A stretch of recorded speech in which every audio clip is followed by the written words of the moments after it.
अब आ गया जो हमने आपको और क्या बताया कि उसका मेजरमेंट यानी उसका वैल्यूएशन कैसे होगा, that will depend on the classification, कि हमने उसका क्लासिफिकेशन किस तरह किया है। ट्रेडिंग के लिए held for sale, hold and sale, और फॉर इन्वेस्टमेंट पर्पज।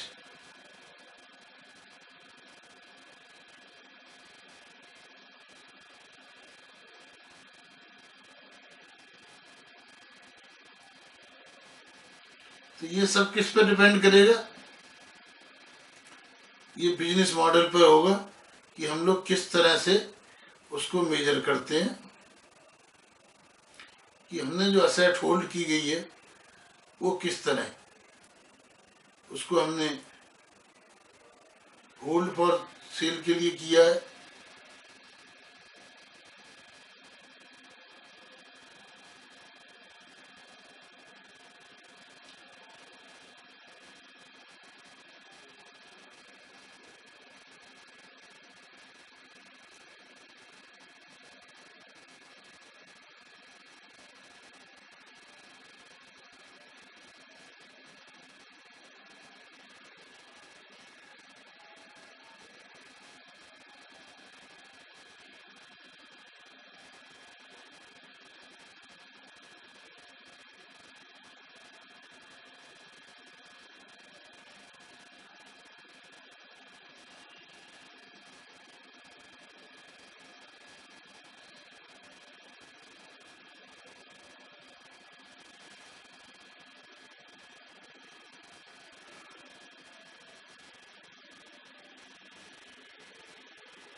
अब आ जाइए इम्पेयरमेंट।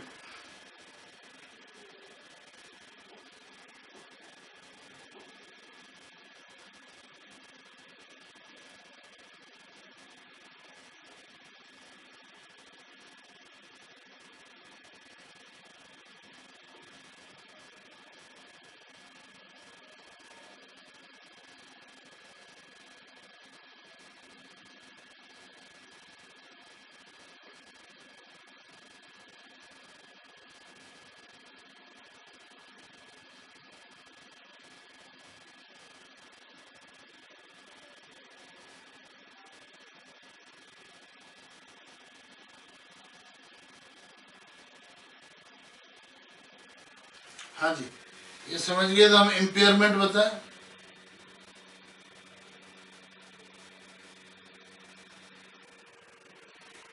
कि भाई ये जो फाइनेंशियल स्टेटमेंट एक बार हमने रिकॉग्नाइज कर लिए किसी ना किसी बेसिस पे, तो इनका अल्टीमेट होना क्या, ये अब हम समझते हैं।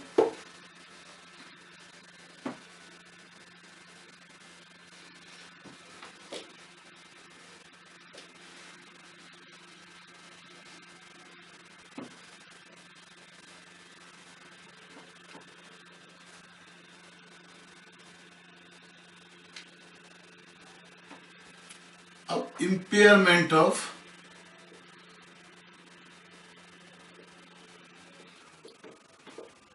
Financial assets under Ind AS 109। तो इसके लिए 3 स्टेज मॉडल है, 3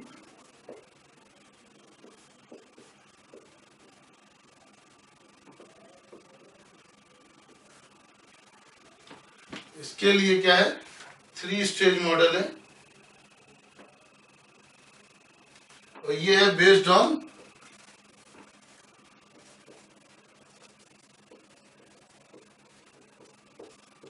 चेंज इन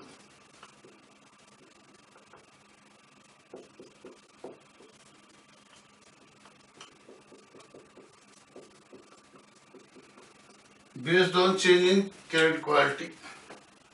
ओके, जिस दिन इनिशियल रिकॉग्निशन हुआ उसके बाद में क्वालिटी में क्या इम्पेयर चेंज हुआ, इस पर डिपेंड करता है।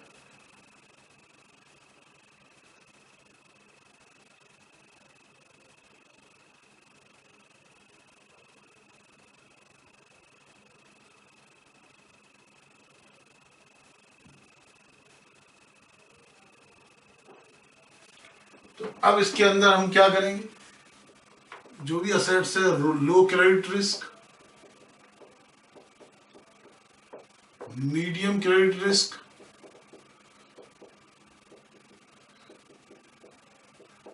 एंड हाई क्रेडिट रिस्क, इस बेसिस पे हम असेट्स को 3 पार्ट्स में डिवाइड कर देंगे।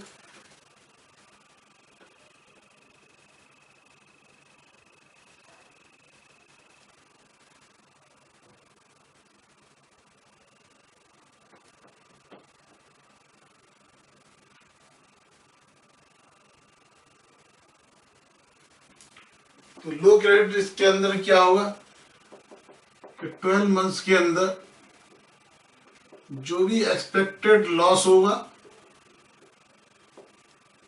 उसको प्लस और एक्सपेक्टेड इनकम, इनको हम कैलकुलेट करके उसको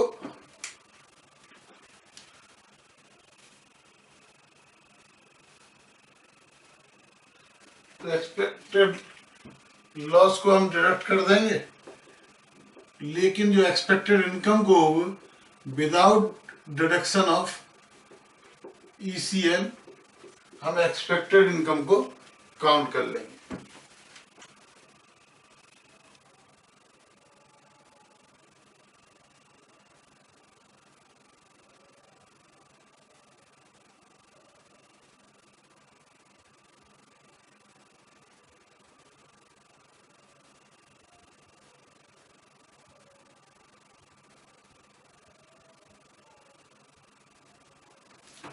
अब जो मीडियम, जिसके अंदर लो क्रेडिट रिस्क का मतलब क्या है, इनिशियल रिकॉग्निशन से फिर जो रिस्क थी उससे बहुत कम रिस्क घटी, लेकिन अगर सिग्निफिकेंट इंक्रीज हो जाती है इन क्रेडिट रिस्क तो हम क्या करेंगे, इसमें 12 महीने का, इसमें लाइफ टाइम ECL रिकॉग्नाइज करेंगे और एक्सपेक्टेड इनकम पूरी अमाउंट पे जोड़ लेंगे।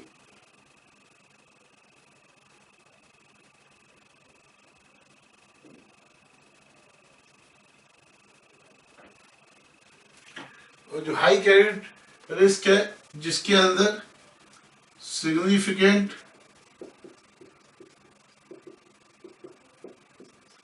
इम्पेयरमेंट नोटिस किया जा चुका है, उस केस के अंदर हम क्या करेंगे, उसके अंदर लाइफ टाइम ECL कर देंगे और इनकम जो होगी वो केवल इम्पेयर्ड वैल्यू पे, जो बची हुई वैल्यू पे जो इनकम होगी उसी को रिकॉग्नाइज करेंगे।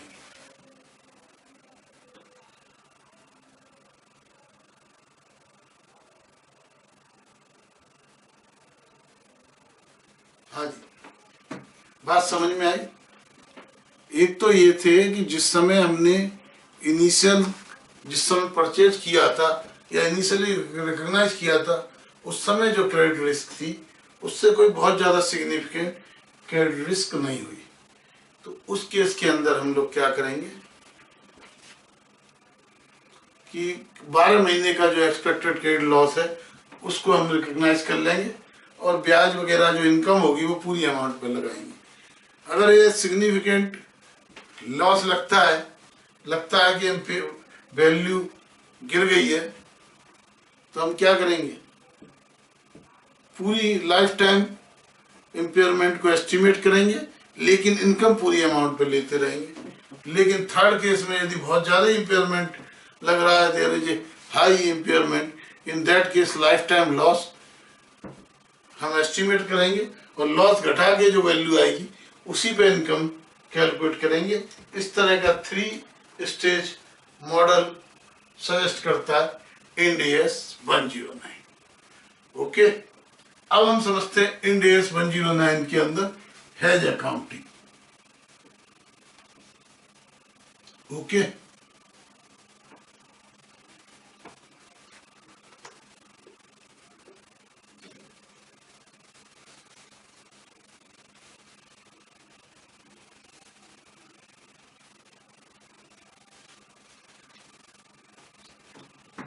hedge accounting,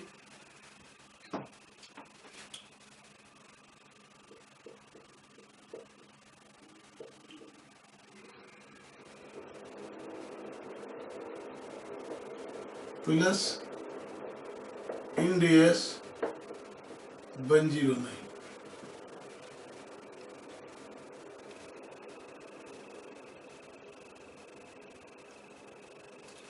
अब हेजिंग होती क्या है?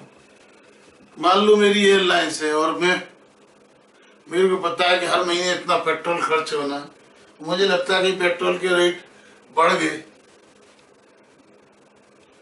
तो मेरे को नुकसान हो जाएगा, तो मैं आज ही उसका एक पर्टिकुलर अमाउंट पे सौदा कर लेता हूँ अगले 1 महीने तक के लिए, 2 महीने तक के लिए। इसको कहते हैं हेज अकाउंटिंग। उसके लिए मैं तो हेज अकाउंटिंग क्या, हेज अकाउंटिंग क्या है? यानी using a financial instrument to mitigate all risk of up down की जो रिस्क होती है, जिस तरह इंश्योरेंस लेते हैं इसी तरह अप डाउन की जो रिस्क रहती है,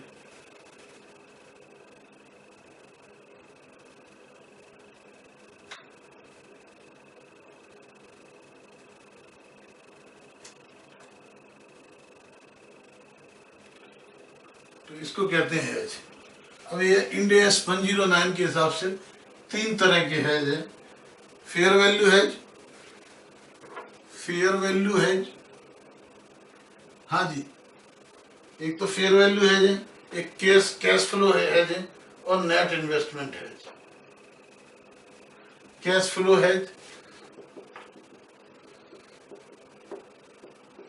एंड नेट वैल्यू हेज। तो fair value hedge, cash flow hedge and net value hedge, इस तरह के 3। इसको नेट वैल्यू की जगह आप क्या कहिए, नेट इन्वेस्टमेंट हेज।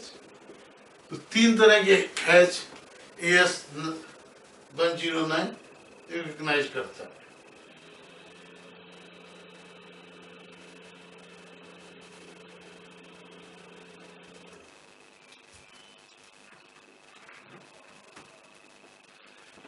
ये 109 हम कंटिन्यू करेंगे,